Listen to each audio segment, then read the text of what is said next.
Hello दोस्तों, good morning. स्वागत है एक बार फिर से आप सभी का एमजेटी एजुकेशन में। दोस्तों आज है 31 जनवरी। आज की वीडियो में हम लोग बात करेंगे 31 जनवरी 2023 के मोस्ट इंपोर्टेंट करंट अफेयर के क्वेश्चंस के बारे में। वीडियो पूरा डिटेल में होने वाली है, बहुत सारे सेगमेंट में हम लोग बात करेंगे पूरे करंट अफेयर को, साथ ही साथ रिवीजन भी करते चलेंगे। तो चलिए शुरू करते हैं सबसे पहले कल के क्विकली रिविजन से। तो कल हम लोगों ने पढ़ा था कि हिंडनबर्ग की रिपोर्ट आई और उसके बाद अडानी ग्रुप के शेयर्स लगातार गिरने शुरू हो गए। वहीं गौतम अडानी की भी नेटवर्थ में कमी देखी गई। गौतम अडानी जहां चौथे स्थान पर थे फोर्ब्स की लिस्ट में, वो पहुंच गए 7वें स्थान पर।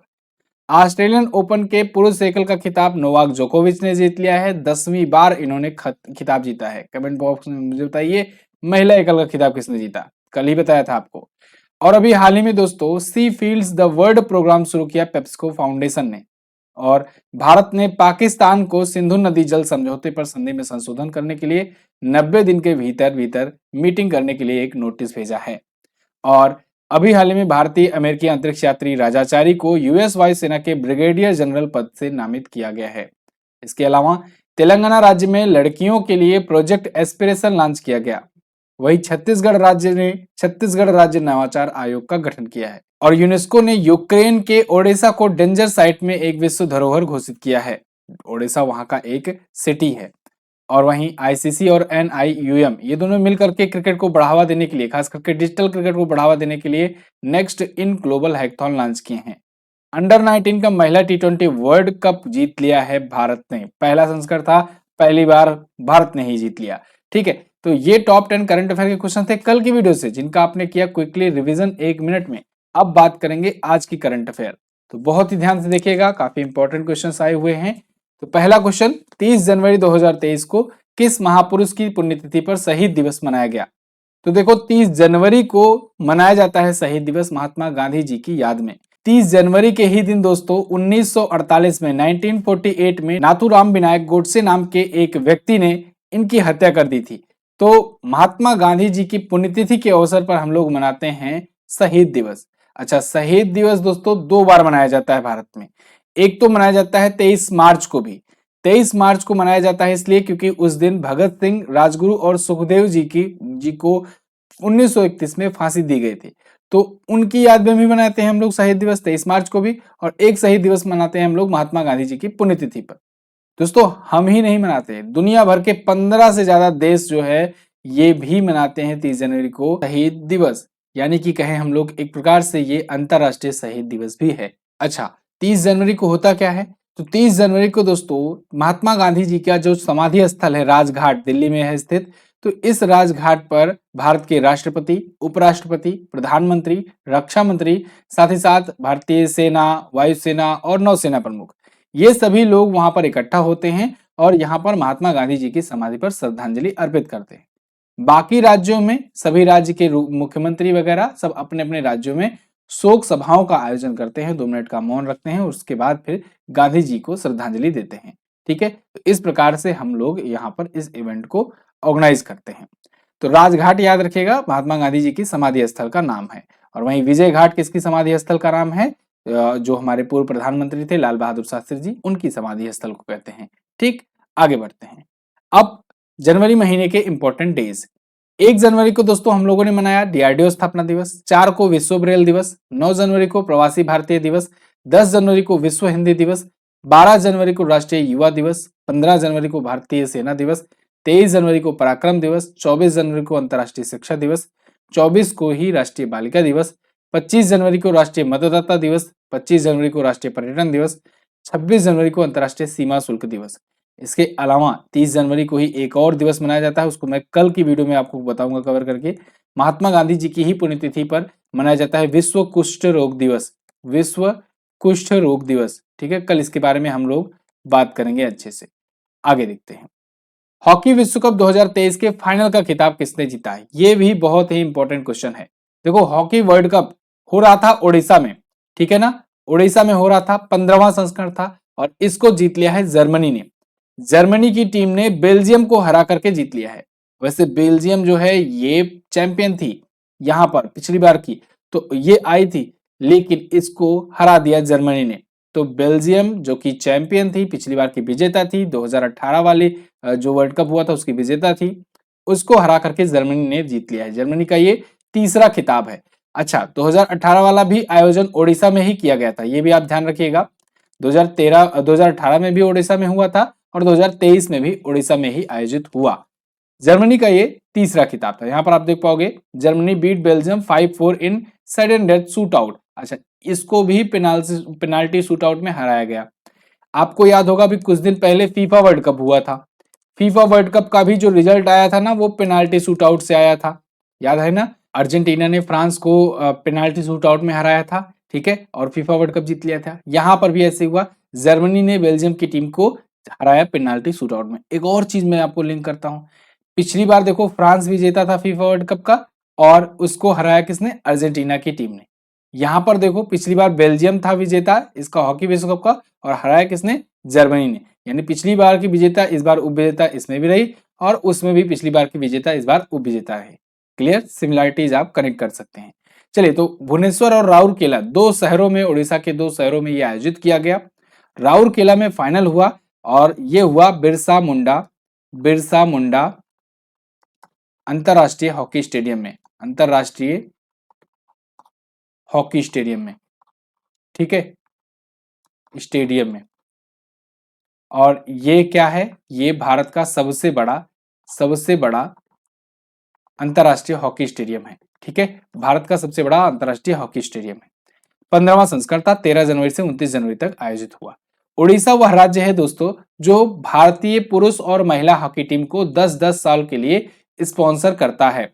ये ऐसा करने वाला पहला राज्य है, इकलौता राज्य कहेंगे ज्यादा ठीक होगा, ठीक है। इसके अलावा भारतीय हॉकी टीम की अगर बात करें तो इसमें तो कुछ खास प्रदर्शन नहीं कर पाई, लेकिन आज तक के वर्ल्ड कप के इतिहास में भारतीय टीम 3 बार जीती हुई है, 3 बार जीती हुई है मेडल, ठीक है, मेडल। और वहीं ओलंपिक में अपना इतिहास बहुत तो अच्छा रहा है, ओलंपिक में अपना इतिहास जबरदस्त रहा है।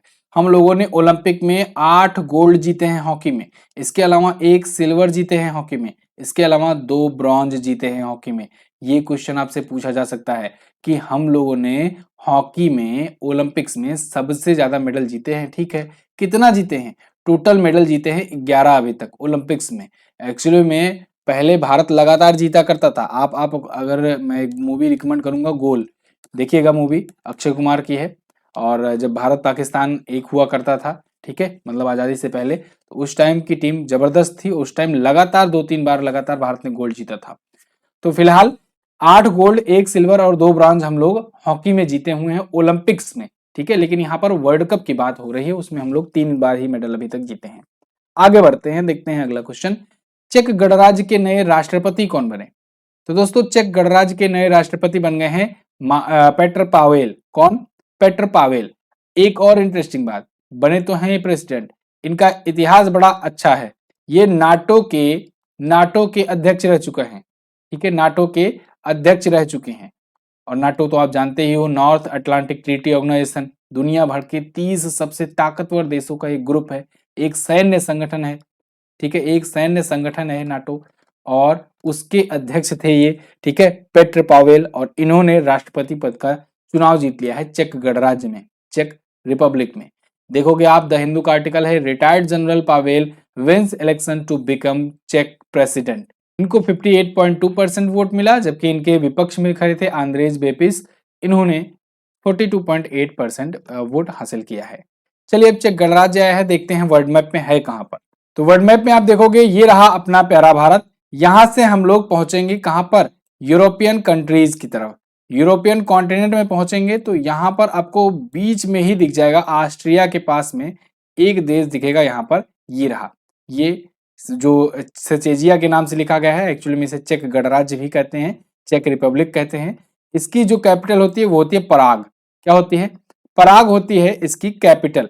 और इसी की कैपिटल इसके, अच्छा, करेंसी क्या होती है? करेंसी होती है इसकी चेक कोरोना, ध्यान रखना, चेक कोरोना जो होती है इसकी करेंसी होती है। और इसी के ही प्रेसिडेंट अभी बने हुए हैं पेट्र पावेल। क्लियर? आगे बढ़ते हैं, अगला क्वेश्चन। हाल ही में वंचित वर्गों की लड़कियों को सशक्त बनाने के लिए किस राज्य सरकार ने समग्र शिक्षा अभियान शुरू किया है? तो देखो, समग्र शिक्षा अभियान शुरू किया गया है उत्तर प्रदेश राज्य सरकार के द्वारा। अभी तक आप सर्व शिक्षा अभियान सुनते थे, सर्व शिक्षा अभियान सुनते थे, है ना। हालांकि ये बहुत पुरानी योजना है। सर्व शिक्षा अभियान 2002 में शुरू की गई थी और अब शुरू किया गया है समग्र शिक्षा अभियान। ये खास करके फोकस्ड होगा लड़कियों को, वंचित वर्ग की लड़कियों को सशक्त बनाने के लिए। उत्तर प्रदेश सरकार ने ये अनाउंस किया है। टाइम्स ऑफ इंडिया का आर्टिकल आपके सामने है।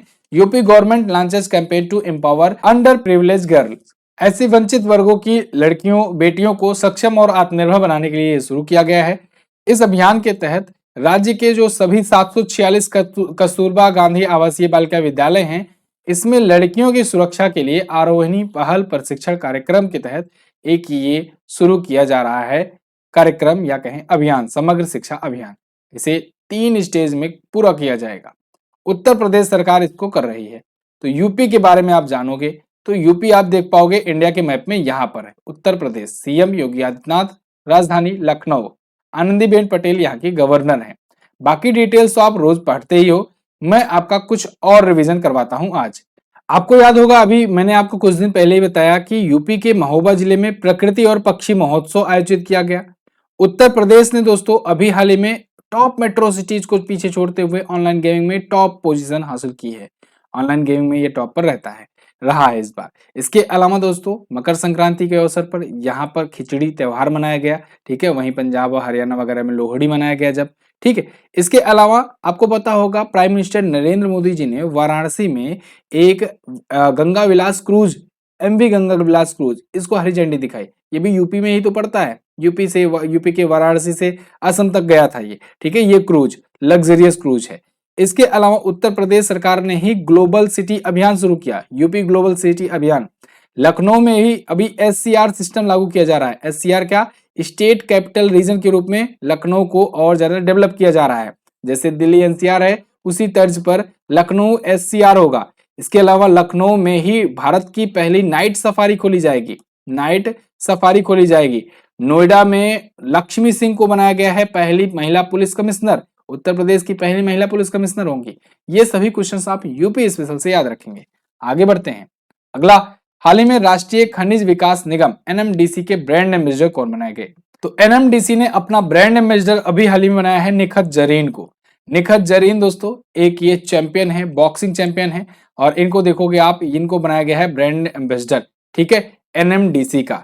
एनएमडीसी बोले तो होता है नेशनल मिनरल डेवलपमेंट कॉर्पोरेशन। इसने अभी कॉमनवेल्थ गेम्स की जो विश्व मुक्केबाज चैंपियन है, गोल्ड मेडल विजेता है, इनको अपना ब्रांड एम्बेसडर बनाया है, निखत जरीन को। मुक्केबाज हैं और ये महिला मुक्केबाजी विश्व चैंपियनशिप अभी जब हुई थी 2022 में मई महीने में, उसमें भी इन्होंने गोल्ड जीता था, कॉमनवेल्थ में भी इन्होंने गोल्ड जीता था, ठीक है। अच्छा, विश्व चैंपियनशिप में गोल्ड जीतने वाली ये 5वीं भारतीय भी हैं, इनका भी नाम आप याद रखेंगे। आगे बढ़ते हैं। अब करंट अफेयर का रिवीजन करेंगे, जैसा कि हम लोग 10-10 क्वेश्चन रोजाना करते आए हैं। निम्न में से कौन सा दिवस 20 अगस्त को मनाया जाता है? तो विश्व मच्छर दिवस, और इसके अलावा सद्भावना दिवस मनाया जाता है। 2 बार मच्छर हो गया, ठीक है। सद्भावना दिवस आप जानते हो कि ये मनाया जाता है राजीव गांधी जी के जन्मदिन के अवसर पर।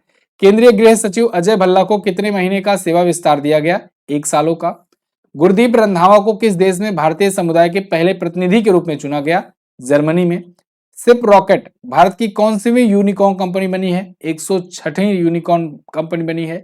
और अगर आपसे 100वां यूनिकॉर्न पूछा जाए भारत का, तब आप बताएंगे नियो बैंक, ठीक है। 101वां था फिजिक्स वाला। किस कंपनी ने गगनयान की पहली उड़ान हेतु इसरो को क्रू मॉडल फेयरिंग वितरित किया? तो HAL हिंदुस्तान एरोनॉटिक्स लिमिटेड ने दिया है। अगस्त 2022 में HDFC बैंक ने किस राज्य में अपना पहला बैंक महिला शाखा खोला है? केरल में खोला गया है HDFC बैंक का। 65वां राष्ट्रमंडल संसदीय सम्मेलन ये कनाडा में आयोजित किया गया। और वहीं आत्मनिरीक्षण सशस्त्र बल न्यायाधिकरण पर एक संगोष्ठी का आयोजन केंद्रीय रक्षा मंत्री राजनाथ सिंह ने किया है। सीमा सड़क संगठन यानी BRO, इसने पायलट प्रोजेक्ट के आधार पर किस राज्य में स्टील स्लैग रोड का निर्माण किया? अरुणाचल प्रदेश में किया है। वहीं 17वां प्रवासी भारतीय दिवस इंदौर में आयोजित किया गया, ठीक है। चलिए, ये क्वेश्चन थे करंट अफेयर के 2022 के। फिर से पहुंचते हैं अपने सेगमेंट पर। अभी हाल ही में केंद्र सरकार ने मुगल गार्डन का नाम बदल दिया है। Very very most important question. इसका नाम बदल करके अब क्या रखा गया है? इसका नाम अब होगा अमृत उद्यान। दोस्तों, अगर आप राष्ट्रपति भवन जाएंगे या कभी गए होंगे तो आपको पता होगा राष्ट्रपति भवन के सामने यहाँ पर है एक मुगल गार्डन। अब ये मुगल गार्डन का नाम बदल गया है। इसका नाम अब होगा अमृत उद्यान। देखो इसे एडविन लुटियंस ने बनवाया था, ये पूछा जाएगा आपसे, किसने बनवाया था? सर एडविन लुटियंस ने 1917 में अपनी बीवी को खुश करने के लिए बनाया था। हालांकि इनकी बीवी को यह पसंद ही नहीं आया, लेकिन कोई बात नहीं। आगे चल करके इसी वायसराय हाउस को राष्ट्रपति भवन बना दिया गया और ये राष्ट्रपति भवन के सामने मुगल गार्डन अभी तक था। इसका नाम अब बदल करके अमृत उद्यान कर दिया गया है। ध्यान रखिएगा 1928 में 28-29 के करीब में ये बन करके तैयार हुआ था राष्ट्रपति भवन जो वर्तमान है, उसी के सामने ये गार्डन बनाया गया था। नाम मुगल गार्डन क्यों पड़ा? अब इसको लेकर के लोग सोचते हैं क्या कोई मुगल बादशाह बनवाया होगा, अमूमन यही सोचते होंगे 90% लोग, लेकिन ऐसा नहीं है। कोई मुगल बादशाह इसको नहीं बनवाया था, इसको अंग्रेजों ने बनवाया था। एक्चुअली में इसका जो आर्किटेक्चर है, इसकी जो जो प्रकृति, जो कला है, जो कहते हैं नहीं, जो तरीका है, वो मुगल के टाइम के जो गार्डन्स हुआ करते थे उनसे मिलता जुलता था, इसलिए इसको मुगल गार्डन कहा जाता है। ठीक है, तो कोई मुगल शासक ने नहीं बनवाया था, इसे अंग्रेजों ने बनवाया था। तो फिलहाल अब इसका नाम होगा अमृत उद्यान। ठीक, राष्ट्रपति भवन के सामने है, याद रखना। और ये पॉइंट तो खास करके याद रखना, सिविल सर्विसेज वाले किसने बनवाया था पूछा जा सकता है। ठीक है, सीजीएल लेवल में भी पूछा जा सकता है। आगे कुछ और नाम बदले गए हैं रिसेंटली, उनको हम लोग देखेंगे, क्योंकि वैसे तो पुराने नाम मैं आपको बहुत बार रिवाइज भी करवा चुका हूं। अभी अहमदाबाद दिल्ली संपर्क क्रांति एक्सप्रेस जो है, इसका नाम अक्षरधाम एक्सप्रेस कर दिया गया था। मुंडेरा बाजार गोरखपुर के नाम को बदल करके चौरी चौरा किया गया। तेलिया अफगान देवरिया जिले का, इसे तेलिया शुक्ला किया गया। दौलताबाद किले का नाम बदलकर देवगिरी किला किया गया। ठीक है, इसके अलावा मैंने जो आपको बुक दी हुई थी, आप लोग के लिए बुक आई हुई थी ब्रह्मास्त्र करंट अफेयर, और शायद अभी कुछ 100 कॉपीज बची हुई हैं, तो जिनको लेना हो वो आप अभी परचेज कर सकते हैं। ठीक है, फिलहाल यहाँ पर मैं आपको देखो पहले ही, क्योंकि इसकी खास बात यह है बुक की, यहाँ पर राष्ट्रीय घटनाएं जो है वो राज्यवार है और अंतरराष्ट्रीय घटनाएं देशवार है। तो राज्यवार में उत्तर प्रदेश पहले पड़ता है और यहीं से लिंक करके मैंने बहुत सारी चीजें बताई थी। देखो जैसे ये वीरांगना लक्ष्मीबाई रेलवे स्टेशन है, इसका नाम बदल करके झांसी रेलवे स्टेशन का नाम बदल करके ये किया गया था। इसके अलावा कुछ और नाम परिवर्तित किए गए थे। फैजाबाद का नाम अयोध्या, इलाहाबाद का नाम प्रयागराज, मुगल सराय रेलवे स्टेशन का नाम दीनदयाल उपाध्याय। इसके अलावा यहाँ पर भी मैंने लिख रखा था भोपाल का हबीबगंज रेलवे स्टेशन रानी कमलापति रेलवे स्टेशन हुआ। अंडमान निकोबार का माउंट हैरियट नेशनल पार्क जो है इसे माउंट मणिपुर नेशनल पार्क किया गया। राजीव गांधी खेल रत्न का नाम बदलकर मेजर ध्यानरत्न खेल किया गया। मंडुआ D railway station Banaras railway station हुआ। ठीक है, मोहाली अंतर्राष्ट्रीय cricket stadium Balbir Singh senior international hockey stadium हुआ। ये सभी नाम जो है रिसेंटली जो परिवर्तित किए गए हैं। ठीक है, जैसे मैनपुरी के सैनिक स्कूल का नाम जनरल बिपिन रावत जी के नाम पर किया गया है। ये सब आप याद रखेंगे, बहुत इंपॉर्टेंट है सब। आगे, हाल ही में किस राज्य की झांकी ने गणतंत्र दिवस समारोह में पहला स्थान प्राप्त किया? ये भी बहुत ही ज्यादा इंपॉर्टेंट है दोस्तों। इस बार विजेता रही उत्तराखंड की झांकी। पिछली 2 बार से उत्तर प्रदेश की झांकी गणतंत्र दिवस के अवसर पर सबसे अच्छी झांकी होने का रिकॉर्ड खिताब जीतती रही है, लेकिन इस बार उत्तराखंड की झांकी जो है इसने जीत लिया है प्रथम पुरस्कार। ठीक है, प्रथम पुरस्कार जीत लिया है उत्तराखंड की झांकी ने। अच्छा, इसकी झांकी किस थीम पर थी ये पूछा जाएगा आपसे। तो इस बार की जो झांकी थी उत्तराखंड की वो थी मानस खंड थीम पर। मानस खंड जो है दोस्तों, इसका वर्णन पुराणों में वेदों में मिला करता है।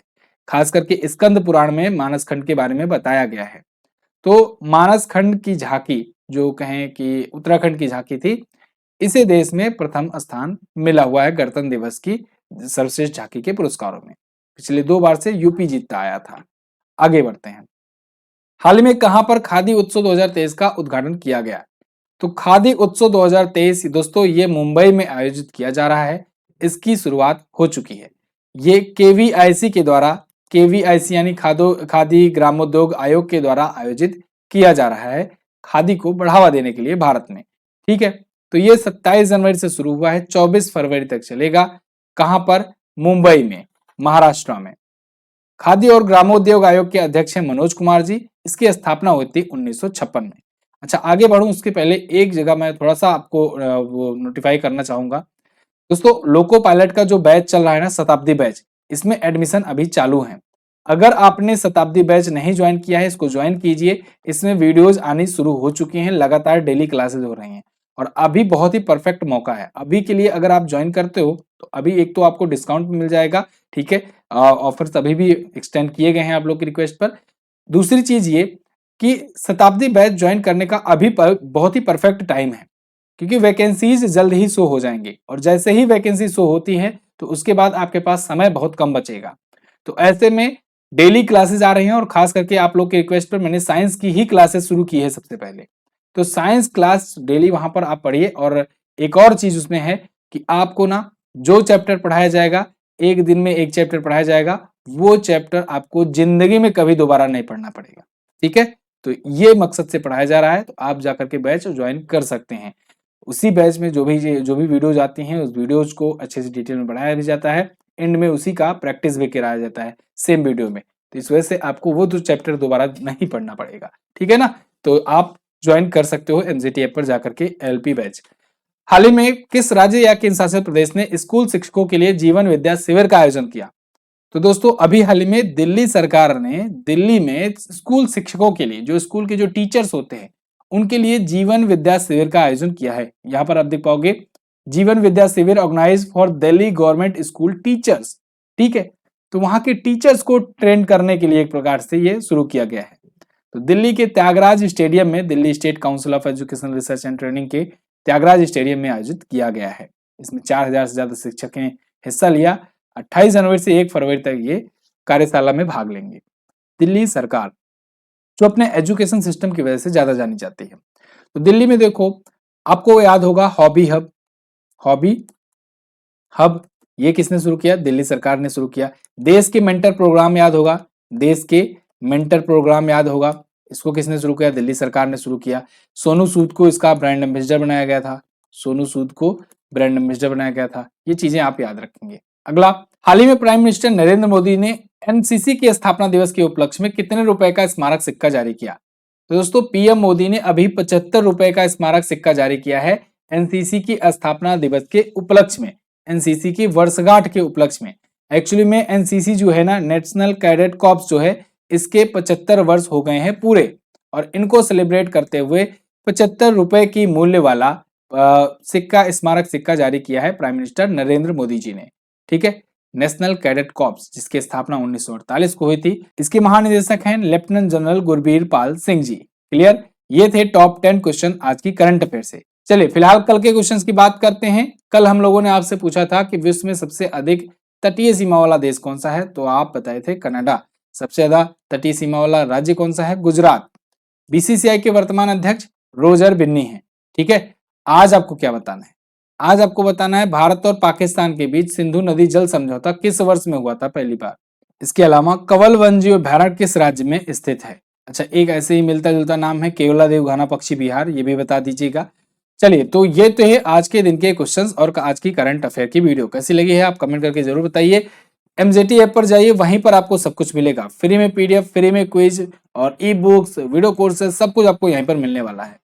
और हमारी ई बुक अगर आप लेना चाहते हैं तो ले सकते हैं। राफेल जेट की स्टैटिक जीके की ई बुक है, ब्रह्मोस करंट अफेयर की ई बुक है, और मंथली करंट अफेयर अगर आप लेना चाहते हैं तो ये भी ले सकते हैं। चलिए बहुत बहुत धन्यवाद, मिलेंगे अगली वीडियो में, तब तक के लिए नमस्कार, जय हिंद, वंदे मातरम।